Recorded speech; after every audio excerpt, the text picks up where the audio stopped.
പ്രിയമുള്ളവരെ, വചനം പഠിക്കാനും ജീവിതത്തിൽ പ്രയോഗിച്ച് കൃപ കണ്ടെത്താനും ആഗ്രഹിക്കുന്ന ഏവരെയും വചന പഠന ക്ലാസ്സിലേക്ക് സ്വാഗതം ചെയ്യുന്നു. ഒരു ദിവസം ഒരു വചനം വീതം പഠിക്കുകയും ഒരാഴ്ച മുഴുവൻ അത് ആവർത്തിച്ച് പറഞ്ഞ് വീണ്ടും വീണ്ടും ഓർമ്മിക്കാനും സാധിക്കുന്ന രീതിയിലാണ് ഈ ക്ലാസ്സുകൾ ക്രമീകരിക്കുന്നത്. ജൂൺ 1 മുതൽ തുടങ്ങിയ ക്ലാസ്സിൽ 6 വചനങ്ങൾ നമ്മൾ പഠിച്ചു കഴിഞ്ഞു. ആദ്യമായി ഈ ക്ലാസ്സുകൾ കാണുന്നവർക്കായി ഒരിക്കൽ കൂടി ഈ വചനങ്ങൾ ആവർത്തിക്കാം. ഇനിയും പഠിക്കാത്തവരുണ്ടെങ്കിൽ ഒന്നുകൂടി കേൾക്കാനും ബുക്കിലേക്ക് എഴുതാനും ഈ അവസരം ഉപയോഗിക്കുമല്ലോ.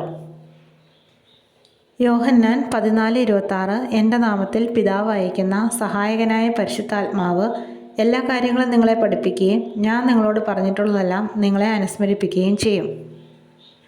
സുഭാഷിതങ്ങൾ 9:10 ദൈവഭക്തിയാണ് ജ്ഞാനത്തിൻ്റെ ഉറവിടം. സങ്കീർത്തനങ്ങൾ 23:1 കർത്താവാണ് എൻ്റെ ഇടയൻ, എനിക്കൊന്നിനും കുറവുണ്ടാകുകയില്ല. പുറപ്പാട് 14:14 കർത്താവ് നിങ്ങൾക്ക് വേണ്ടി യുദ്ധം ചെയ്തുകൊള്ളും, നിങ്ങൾ ശാന്തരായിരുന്നാൽ മതി. എഫേസോസ് 6:1 കുട്ടികളെ, കർത്താവിൽ നിങ്ങൾ മാതാപിതാക്കന്മാരെ അനുസരിക്കുവിൻ. ഏശയ്യാ 41:10 ഭയപ്പെടേണ്ട, ഞാൻ നിന്നോട് കൂടെയുണ്ട്. ഒരു കാര്യം കൂടി ഓർമ്മിക്കാനുണ്ട്. കഴിഞ്ഞൊരു വീഡിയോയിൽ സൺഡേ ക്ലാസ്സിൽ വചന ഡയറി എഴുതുന്ന കാര്യം ഞാൻ ഓർമ്മിപ്പിച്ചിരുന്നു. അപ്പോൾ അതിനു വേണ്ടി ഈ വചനങ്ങൾ ഉപയോഗിക്കാം എന്ന് പറഞ്ഞിരുന്നു. പക്ഷേ വചന ഡയറി മത്സരത്തിൽ പങ്കെടുക്കുന്നവർക്ക് സിസ്റ്റേഴ്സ് വചനം തയ്യാറാക്കിയിട്ടുണ്ടെന്നാണ് അറിയാൻ കഴിഞ്ഞത്.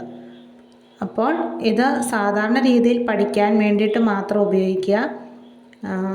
വചന ഡയറി മത്സരത്തിൽ പങ്കെടുക്കുന്ന കുട്ടികൾ സിസ്റ്റേഴ്സ് തയ്യാറാക്കിയിരിക്കുന്ന വചനങ്ങൾ ഫോളോ ചെയ്യാൻ ശ്രദ്ധിക്കുക. ഇനി നമുക്ക് ഇന്നത്തെ വചനം നോക്കാം.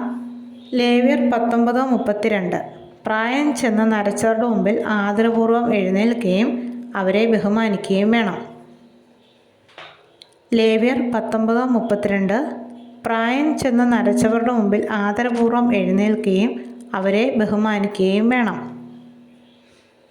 ലേവ്യർ 19:32 പ്രായം ചെന്ന നരച്ചവരുടെ മുമ്പിൽ ആദരപൂർവ്വം എഴുന്നേൽക്കുകയും അവരെ ബഹുമാനിക്കുകയും വേണം.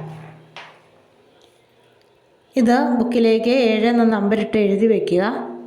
സ്വന്തമായി വചനം പഠിക്കുന്നതോടൊപ്പം മറ്റുള്ള സുഹൃത്തുക്കൾക്കും കൂട്ടുകാർക്കും ഇത് ഷെയർ ചെയ്ത് കൊടുക്കുക കൂടി ചെയ്യുക. നാളെ മറ്റൊരു വചനവുമായി കാണാം. ദൈവം എല്ലാവരെയും അനുഗ്രഹിക്കട്ടെ.